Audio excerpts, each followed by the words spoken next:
Hello everyone, Professor Torres here, and we are now to listen to another lesson in connection to our 21st century skills, learning, and development.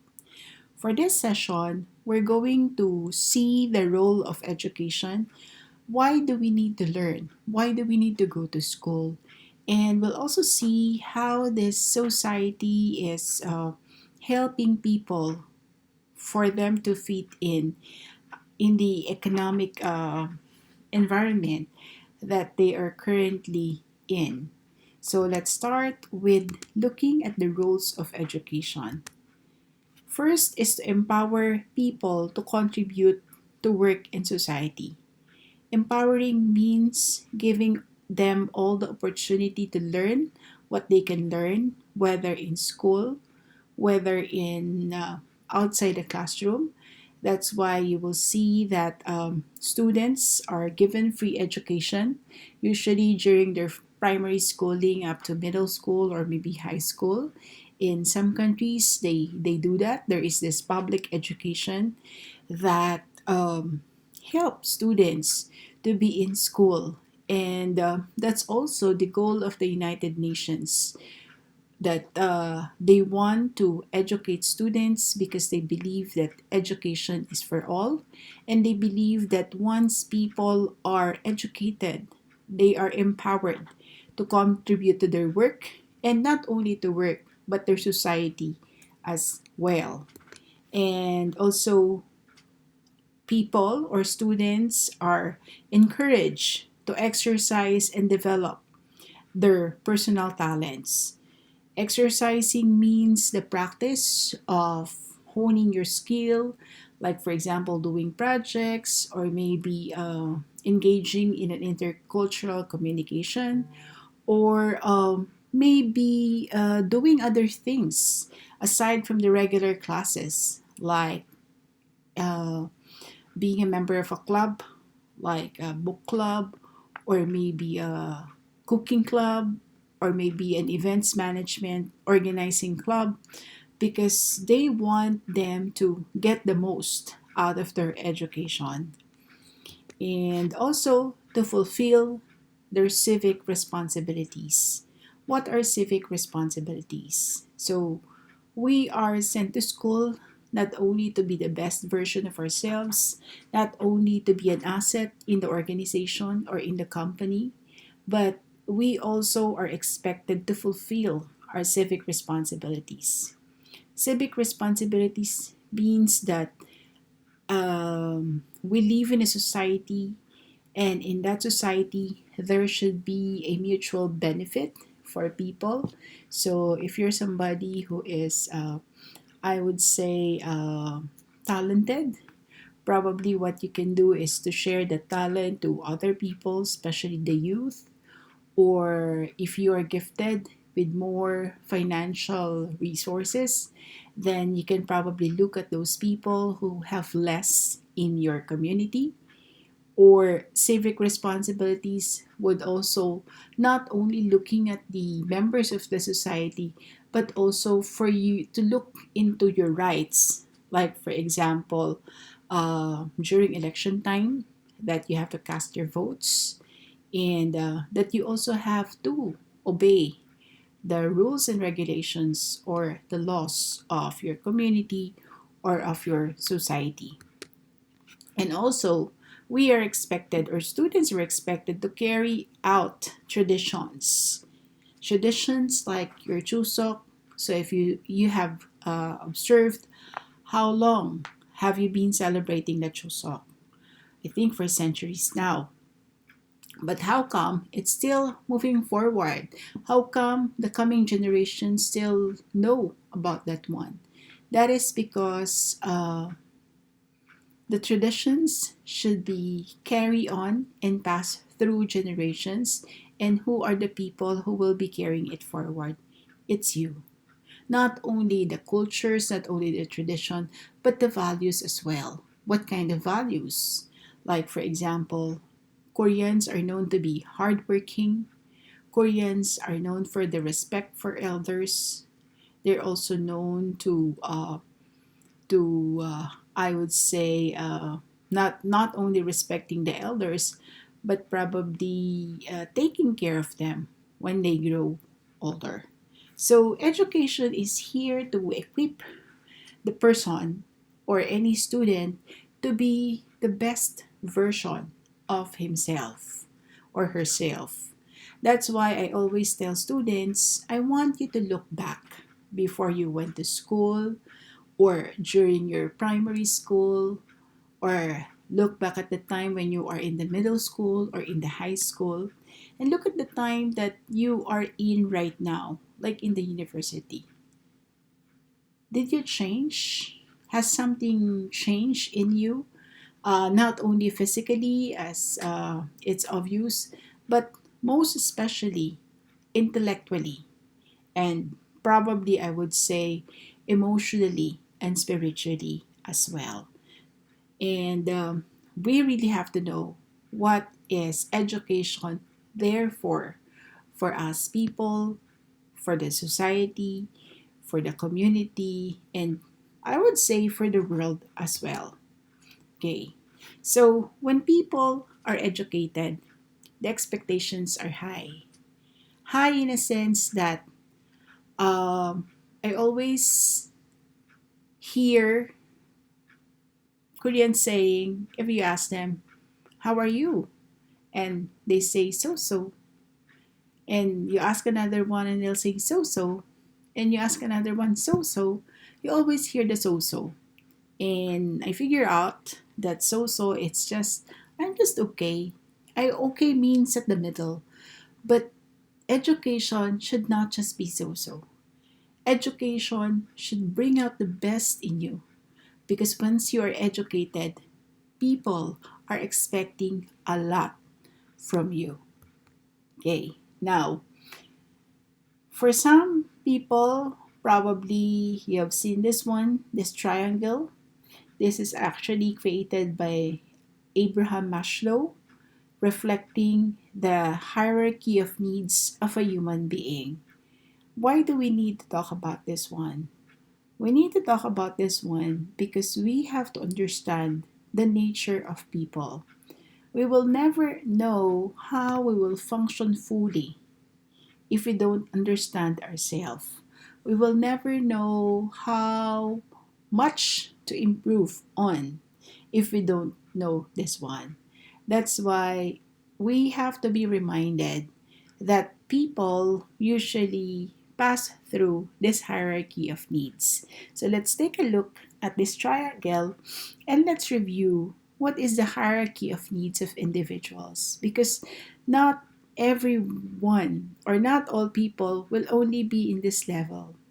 They continuously improve themselves. They even go overseas to study or expose themselves overseas because they would like to reach the apex of the triangle, which is the self actualization. So let's start by looking at the physiological needs. Every human being needs water, air, food, shelter, clothing, and they need to reproduce. That's why your government is really finding or helping people to provide these physiological needs. Okay, let's go back to air.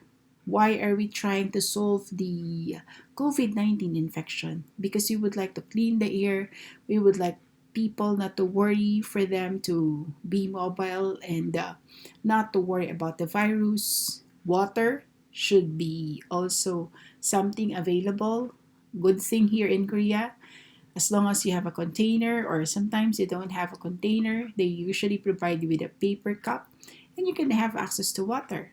In some countries, usually water comes with a price. It's bought, okay? Food is something that nourishes you. So if you get the proper nourishment, then your mind will function well.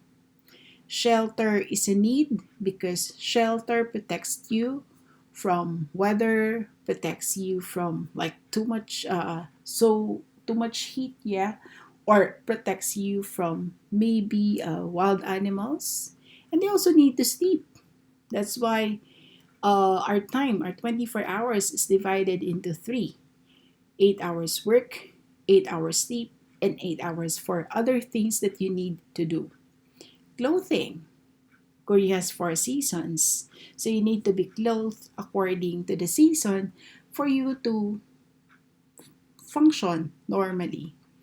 And people need to reproduce because reproducing would mean gathering that there is a next generation that will continue the life here on earth. So, once all these things are met, okay, as a student, you are provided with this for free by your parents. Of course, air is given by God, it's natural. Same with water, but the food, the shelter, the clothing is something that is supplied to you by your parents. Time will come that you have to feed yourself, that you have to have money to feed yourself and have money to live on your own. And so, once all these needs are met, people would like also to satisfy their safety needs. And in safety needs, that includes personal security, employment, resources, health, and property. What is special personal security? That's why you have password. That's why yeah, because password secures your properties like your email. It secures your bank account. People need to be secured because if we just let it that way, then there are people who will take advantage of you. Safety needs is also it contains employment. So it's actually a nature. It's the second thing that comes to you after you finish university is to be employed. Okay? And to be employed is now something that is challenging for people. How will you get employed? If your family is operating a business, that's easy. You can become employed as the child of the owner, as a member of the family who operates a business. But for those who are planning to join the Chebol, then that is a big challenge for you to be employed. You cannot depend on your parents for long because the very nature of people is after they're given the education, after they're equipped with the necessary things to be independent, and then they have to really work to feed themselves, to clothe themselves, and to provide shelter. When I say resources, this represents money, this represents maybe a jewelry or anything that keeps you safe. Like, for example, if you have your monthly rent money, or probably what else? Something that you need to budget for food. So you have to have that resources. Health is also very important because that's part of safety needs. Why? Because if you're not well, if you are not physically fit, you cannot do the job. And if you cannot do the job, you will never become financially independent. And also, why people are buying something that is part of their safety. They buy health insurance, they buy driving insurance because they want to be secured as they do things. Okay? Now, once the safety needs are met, this is usually done by people after they finish university, the first few years of working, because the first few years of working is savings or probably returning the investment. Maybe you loaned your education, or maybe your parents paid it for you, but you have to, you know, financially untie with them. And so you have to find a way to employ yourself and to uh, earn money for you to keep on living. Now, even though physiological and safety needs are satisfied, there is another need that needs to be fulfilled, okay, that needs to be there by someone who would like to function normally, and that is the love and belonging. And so this is very obvious, even though at a very young age, wherein we develop friendship with our classmates during your primary years. You develop friendship everywhere because you believe that having a friend is something that comforts you, having a friend is something that inspires you, okay? And sometimes it's more than friendship. You get intimate with a partner. Intimate in a sense that you are serious in your relationship. You are planning to level up your relationship into the next level, which is forming a family. And also, after this intimacy, what comes is the family. So, family starts with a husband and a wife, and eventually they will become more by producing kids. Okay? And so, together, this one, the love and belonging, is also having that sense of connection. That's why you go back to your family during Chuseok. That's why you keep in touch with your family during Solal. That's why you call your parents during the weekend. That's why you go home whenever opportunity permits. Because as a human being, it's our nature to look for love. It's our nature to look for belongingness, for you to be part of a certain group, like a family, like a friend.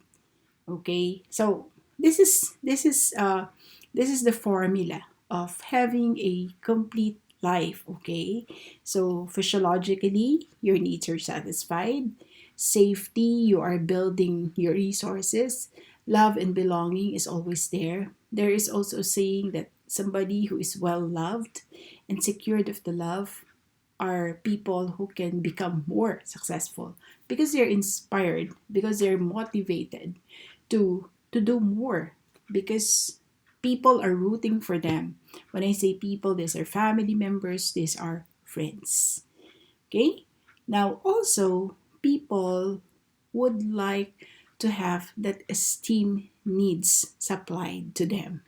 What is the esteem needs? Like the need to be respected, regardless of color, regardless of race, regardless of gender, regardless of age.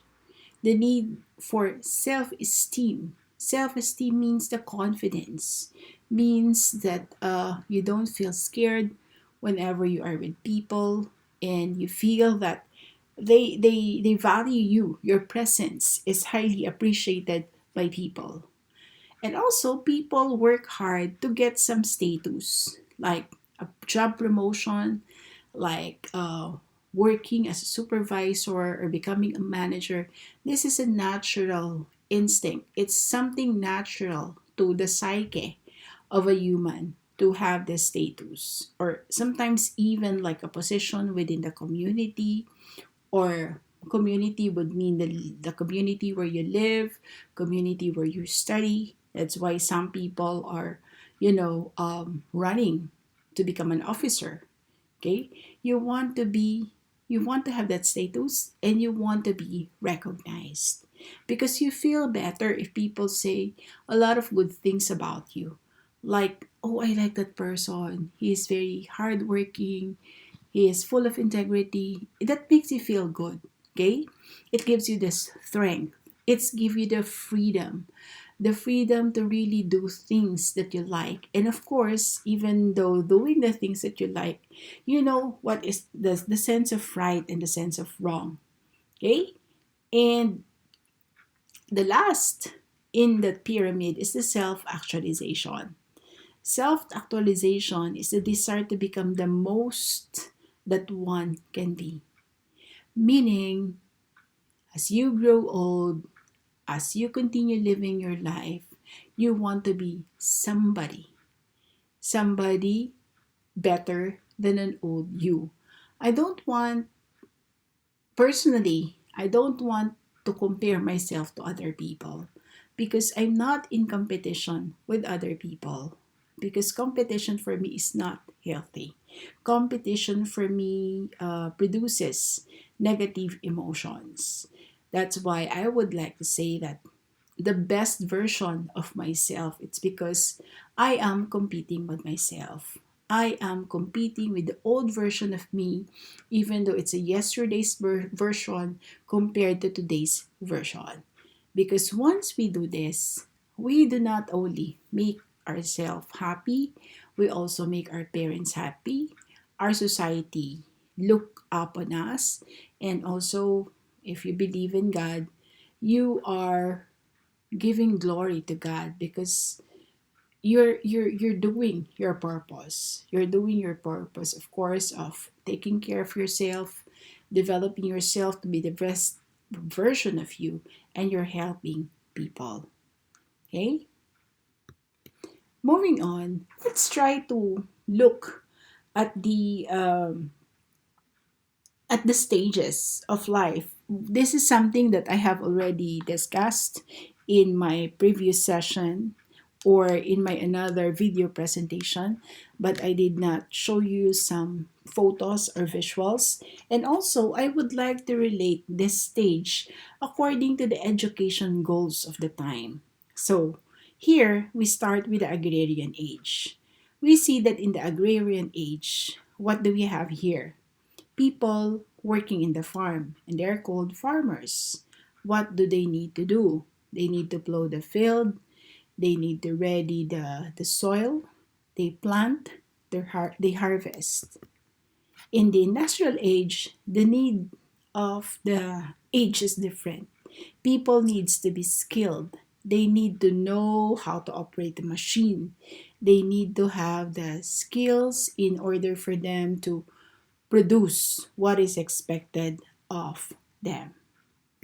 And science and engineering, this is represented by the information age or what we call knowledge age, or in the future, it is the conceptual age. So people are not using so much of their physical strength, but it's more on the brain. Okay, so that's science and engineering. Now, I want to bring you or to walk with you as we compare and see the difference between the different ages and looking at the goals of education. So, I have already discussed with you the four goals of education, but let us fit that goal to the different ages and we'll see how it transforms, how it answers to the need of the particular age. Okay? So, first is to contribute to work in society. That's our first educational goal. We see in the agrarian age that what do we need to do? Grow food for family and others, create tools and crafts for basic needs, like probably the simple knife or the axe to cut the wood for the fire, and participate in the local cottage economy, meaning to say there is a cooperative, a group of people that try to produce goods, maybe for the benefit of the community, their community, or another community. Okay, let's look at the goals of education for the industrial age. What is there to do in the industrial age? They're expected to serve society through a specialized profession, knowledge, work, meaning to say people are become now professionals like those who are assembling, I would say, manufacturing cars. Okay, special would be like doing the work of, I would say, somebody who is in the assembly, somebody who is in charge of, I would say, quality control, somebody who's in charge of getting ready the product. And also here, we apply engineering and science to contribute in the industrial progress. Engineering means if something went wrong with the machine, then you know how to troubleshoot it. Or science would be the design. Like when you design a car, you just don't design it in a way that, oh, I like it this way.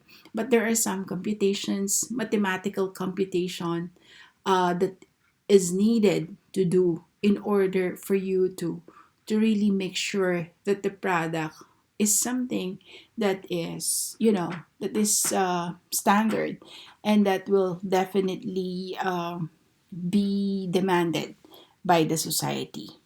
So in the industrial age, people are expected to contribute one piece of a long chain uh, of production and distribution, meaning that you can be an engineer, you can be a teacher, you can be a plumber, there are so many kinds of engineer. Okay, there's for the road like civil, there's for the machine mechanical, there's for the electricity electrical, and the sciences, like for example scientists, or the pharmacists, okay, or the doctors. So they contribute to make a better society. We have different professionals that are there in order to keep the society moving. Now, in the knowledge age, their contribution is to the global information.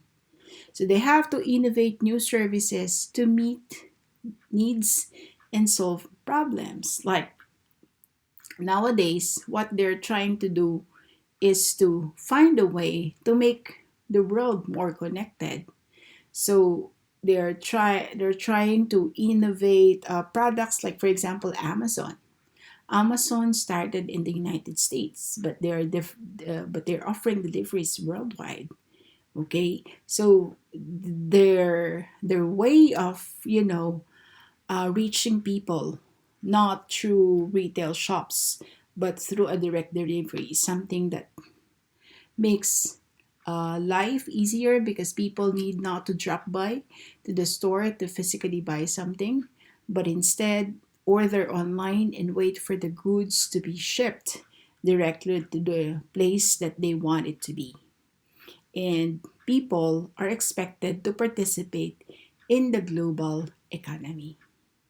Global economy means you're not only concerned with your small community, just like in the agrarian age, or the second goal for education is to exercise and develop personal talents. So we are comparing how education's goal changes throughout the ages. If we will take a look at the agrarian age for this goal of education, during the agrarian age, the goal is only to learn the basic 3 R's. They call it 3 R's, and it's known as the reading, writing, and arithmetic. But actually, that's not the spelling, okay? So they just coined it, or they put a mnemonic of 3 R's so that it's easy for them to understand. We know that reading is just the basic of, you know, recognizing letters and finding meaning, and then writing what they would like to say, and arithmetic is actually learning how to compute. So if they are harvesting, then they can probably count the number of uh, sacks of rice that they have harvested, and then they can document it and maybe do their small business within the community.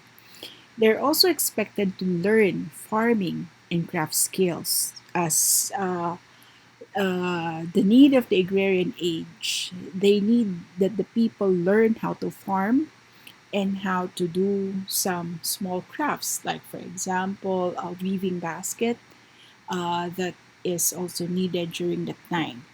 They're also expected to learn how to use tools to create useful artifacts, like probably simple structures such as maybe the name of the street that they do, or maybe some directions so that people can really be guided where to go during that time, because there's no technology then, and so people are self-sufficient to create things, to put order and to organize their small community.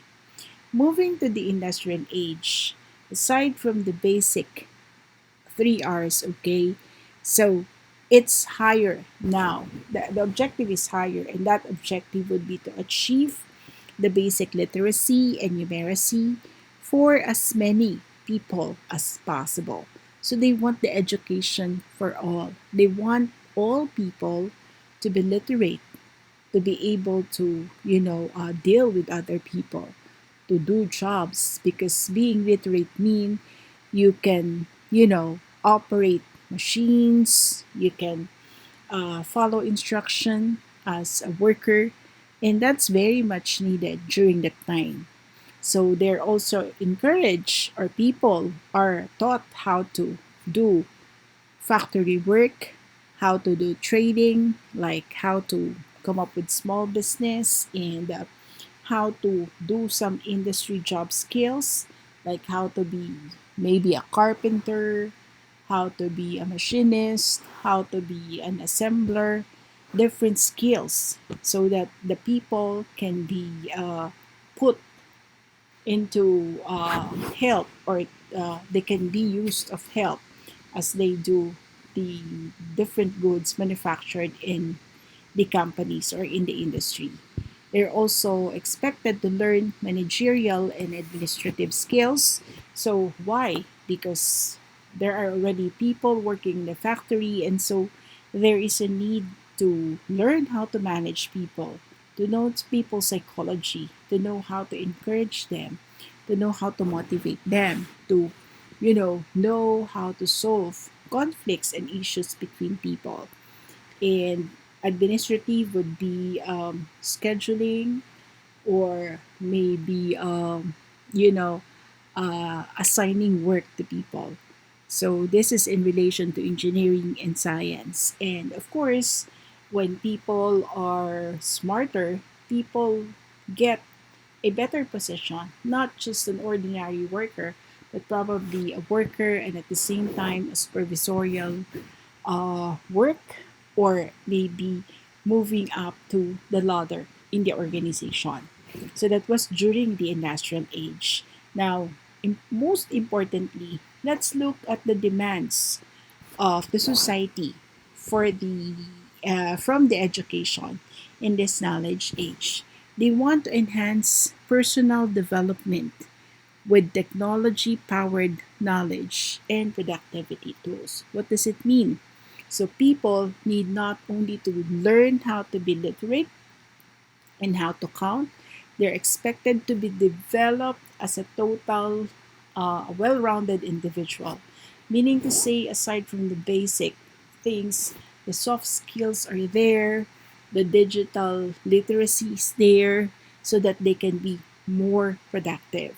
So they may be expected to learn how to operate technology and how to maximize the use of it.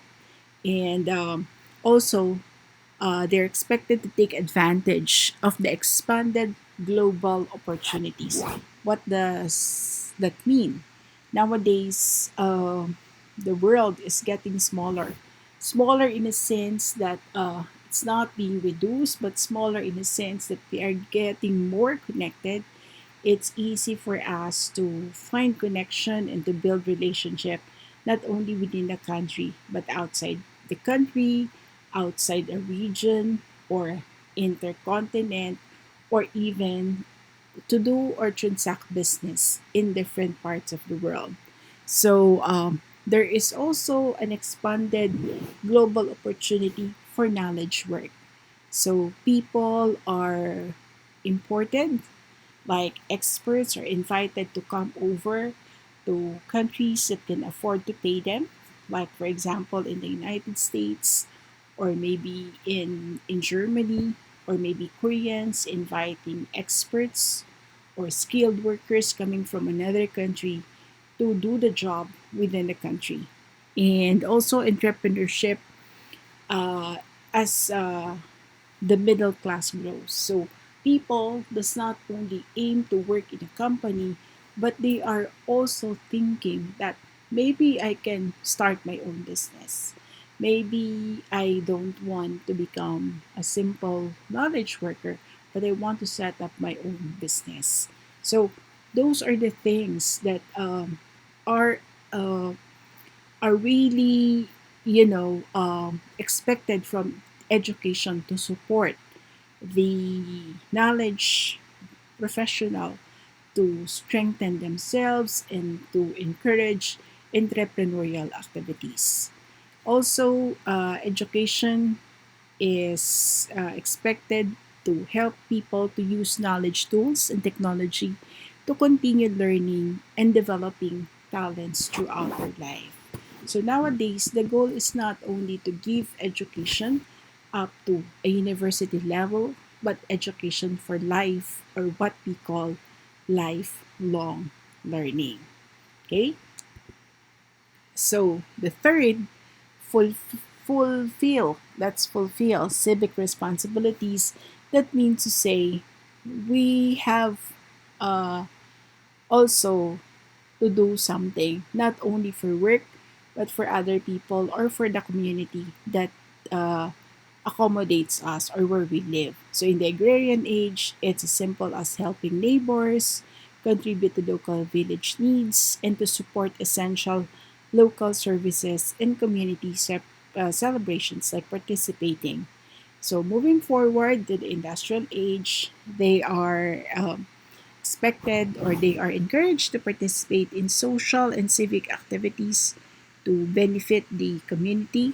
Like, for example, if they have talent, if they have skills, if they have expertise, they are invited to help the others who can be developed also by by investing or by making use of their talent, skills, and expertise. So they're also encouraged to participate in organized labor and political activities, to form labor union, and at the same time to practice their rights to vote. Not only labor union, organized labor can be like doing some community work for people. Then contribute to the local and regional civic improvement through volunteerism and philanthropy. What is volunteerism? If you think that the community needs you, you volunteer. And you volunteer because you know what to do and you think you are capable of doing it. Now in the knowledge age, it's not only participating in social and civic organizations, but more than that, participate in community decision making and political activity online and in person. So what we are experiencing right now, there was this election. You don't need to cast your votes physically, but you can do it online. And community decision would mean they're making use now of social media to launch advocacies, to present issues, and so people are expected to have their side or to express their views in order for us to have a better society. So they're encouraged globally in issues through online communities and social networks. As I've said, we don't live alone. Well, we're not a no man. No man is an island. We live in a community. We live in a society. We are a global citizen, and so therefore we have to be engaged in global issues by participating, maybe by, again, as I've said, expressing our views and probably advocating things that will make this world a better place. And use communication and social networking tools to contribute time and resources to both local and global causes. So if you're using social media, if you have account in Facebook, if you have account in Instagram and other social media platform, make use of it wisely. Encourage people to be more productive, encourage a more peaceful society, encourage a more responsible citizenship, because that's what is needed from us aside from using social media to find connection, but also to become a responsible citizen by advocating something that will make this world a better place to live. Okay? So I hope at this point the education's goal or the society's educational goals throughout the ages, we've seen how they evolve according to the needs of the age, like the agrarian age, the industrial age, and the knowledge age. So we know now why we're pushed to do some activities, why we are encouraged to develop ourselves better, to be not to stop learning, but to be a lifelong educator or a lifelong learner so that, we can be a more productive citizen of the world. Okay. And the last part is to carry traditions and values forward. So, what is carrying traditions? It doesn't mean that the world is changing, that we're living in the digital age. We have to uh, remove or we have to set aside cultures and tradition. Still, education is encouraging us to carry our traditions and to carry our values forward. So during the time of agrarian, they are encouraging people to pass on farming knowledge and traditions to the next generation. Likewise, they are also encouraged to raise children in ethnic, religious, and cultural traditions of parents and ancestors. Similar to the objective for the agrarian age, it's the same, but it's more than farming, but also to pass the knowledge of trade, of craft, or profession, and to pass this again to the next generation. Still, it is people are encouraged to maintain their own culture and values, even though the society it's getting heterogeneous. So amidst a diversity of traditions in urban life, and connect with other cultures and geographies as communication and transportation expand. So we're given the opportunity to travel. We're given the opportunity to reach places, not only to see the places, but also an opportunity to get to know other people, learn their culture, and probably mingle with them and interact with them and understand that these people are also people who needs to be respected, or only that they are different from us. Now, in the knowledge age, still learn traditional knowledge in their field, but more than that, apply its principles across other fields to create new knowledge and innovation. So, what you know, used it. That's a simple term. What you know, used it.